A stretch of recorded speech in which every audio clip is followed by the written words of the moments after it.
Good morning. कल हमने कक्षा 10 विज्ञान आनुवंशिकी पाठ के बारे में पढ़ा था, जिसमें हमने कल पाठ फर्स्ट पढ़ा था।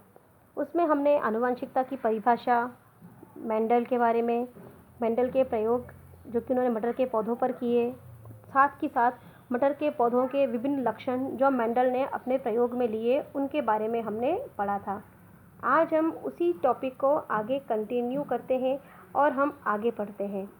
जैसे कि मेंडल ने अपने प्रयोग के लिए मटर के पौधे को चुना था। मटर के पौधों के विभिन्न विपरीत लक्षणों को उन्होंने अपने प्रयोग के लिए चुना था। लेकिन अपने प्रयोग को करने से पहले मेंडल ने एक नियमावली, जिसे हम कह सकते हैं आनुवंशिक शब्दावली का प्रयोग किया था। जब तक उस शब्दावली के बारे में हम नहीं पढ़ सकते, हम मेंडल के नियमों के बारे में भी व्यवस्थित रूप से जानकारी प्राप्त नहीं कर सकते। अब आज हम पढ़ेंगे मेंडल के नियमों की शब्दावली के बारे में कि उन्होंने अपने आनुवंशिकता के नियमों में किन किन शब्दों का प्रयोग किया था। अगर उन शब्दों का अर्थ हम जान लेंगे तो नियमों को समझने में हमें समस्या नहीं आएगी। वे शब्दावली है मेंडल के नियमों की आनुवंशिक शब्दावली। मेंडल ने अपनी शब्दावली में सबसे पहले जिस शब्द का प्रयोग किया था वह था जीन। जीन, यह वर्तमान समय में तो हम इसे जीन के नाम से जानते हैं, लेकिन जिस समय मेंडल ने इस शब्द का प्रयोग किया था तो उन्होंने इसे जीन नहीं कहा था, उन्होंने इस शब्द को कारक कहा था।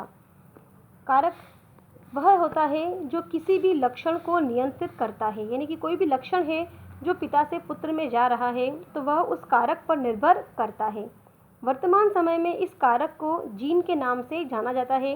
ये जीन जो होते हैं गुणसूत्र में डीएनए के ऊपर पाए जाते हैं, जो किसी भी लक्षण को नियंत्रित करते हैं, किसी भी लक्षण को निर्धारित करते हैं।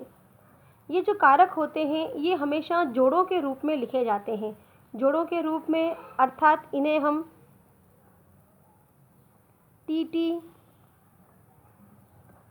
यह टीटी, ठीक वैसे ही आरआर, कैपिटल आरआर या स्मॉल आरआर किसी भी तरह से व्यक्त कर सकते हैं। जो गुण हम लेते हैं उसी के अकॉर्डिंग इसको लिखा जाता है। दूसरा शब्द तो था संकरण। संकरण, जब तुलनात्मक लक्षणों वाले नर व मादा के बीच निषेचन कराया जाता है तो यह विधि संकरण कहलाती है। यहाँ पर हम तुलनात्मक लक्षणों वाले नर व मादा, यानी कि हमने कोई एक जोड़ी लक्षण ले लिया, नर में वो अलग है और मेल में उसी का विपरीत लक्षण है, नर में अलग है और फीमेल में उसी का अलग विपरीत लक्षण है। जब इन दोनों के बीच में हम क्रॉस कराते हैं तो जो संतति प्राप्त होती है वह संकर संतति कहलाती है। साथ के साथ यह जो विधि होती है यह संकरण कहलाती है। इस संकरण विधि के द्वारा हम उत्तम गुणों वाली जाति का भी विकास कर सकते हैं। मेंडल ने अपने प्रयोग में संकरण कराए थे, एकल संकरण और द्विसंकरण। एकल संकरण, जब संकरण एक जोड़ी विपरीत लक्षणों के मध्य कराया जाए तो वह कहलाता है एकल संकरण। एक जोड़ी विपरीत लक्षण, इसका अर्थ है हमने एक पौधा, मेंडल ने मटर के पौधे लिए थे और मटर के पौधों में उन्होंने मटर का एक पौधा तो ले लिया लंबे गुणों वाला जिसकी लंबाई अधिक थी, एक पौधा उन्होंने ले लिया बोना जो कि लंबाई में काफ़ी छोटा था। तो जब लंबे पौधे और बोने पौधे, ये हो गया एक जोड़ी विपरीत लक्षण। जब इन दोनों के मध्य क्रॉस करवाया तो वह एकल संकरण कहलाया। द्विसंकरण, जब संकरण दो जोड़ी विपरीत लक्षणों के मध्य करवाया जाए तो वह द्विसंकरण कहलाता है। दो जोड़ी विपरीत लक्षण अर्थात एक साथ हम दो जोड़ी लक्षण लेते हैं, जैसे हमने गोल एवं पीले बीज वाले पौधे ले लिए, यानी कि बीज आकृति में गोल है लेकिन उनका जो कलर है वह येलो है, यानी कि पीला कलर है, तो इसे हम कहेंगे आर आर और वाई वाई। ये हो गए दो जोड़ी विपरीत लक्षण, दो जोड़ी लक्षण। इसी के विपरीत हम लेते हैं झुर्रीदार और हरे बीज वाले, यानी कि आकृति तो झुर्रीदार है और बीजों का रंग जो है वो हरा है। जब इन दोनों में संकरण कराया जाता है तो वह कहलाता है द्विसंकरण। ये हो गया द्विसंकरण। मेंडल ने अपने प्रयोगों में, अपने नियमों में इन दोनों ही संकरणों को करवाया था। नेक्स्ट परिभाषा जो होती है वो होती है प्रभावी एवं अप्रभावी लक्षण।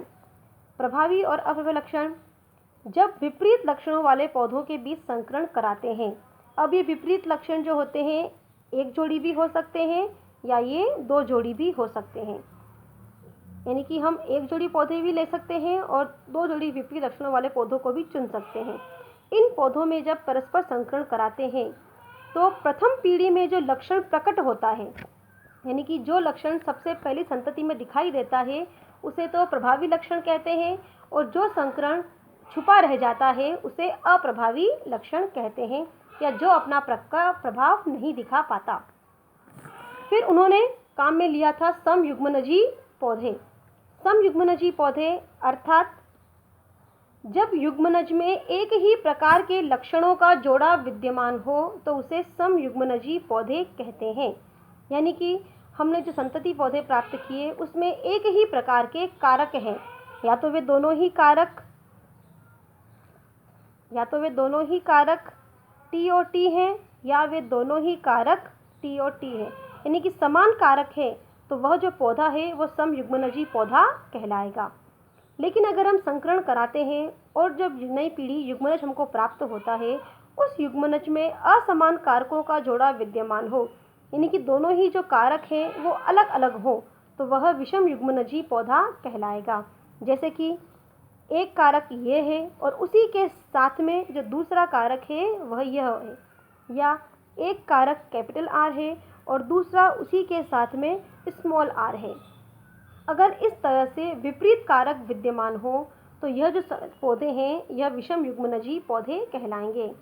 इस तरह से मेंडल ने अपने नियमों में कुछ शब्दों का प्रयोग किया था जिसे हम मेंडल की आनुवंशिक शब्दावली के नाम से जानते हैं, और इसी शब्दावली को अगर हम समझ सकते हैं तो हम मेंडल के नियमों को समझने में बिल्कुल भी कठिनाई नहीं आएगी।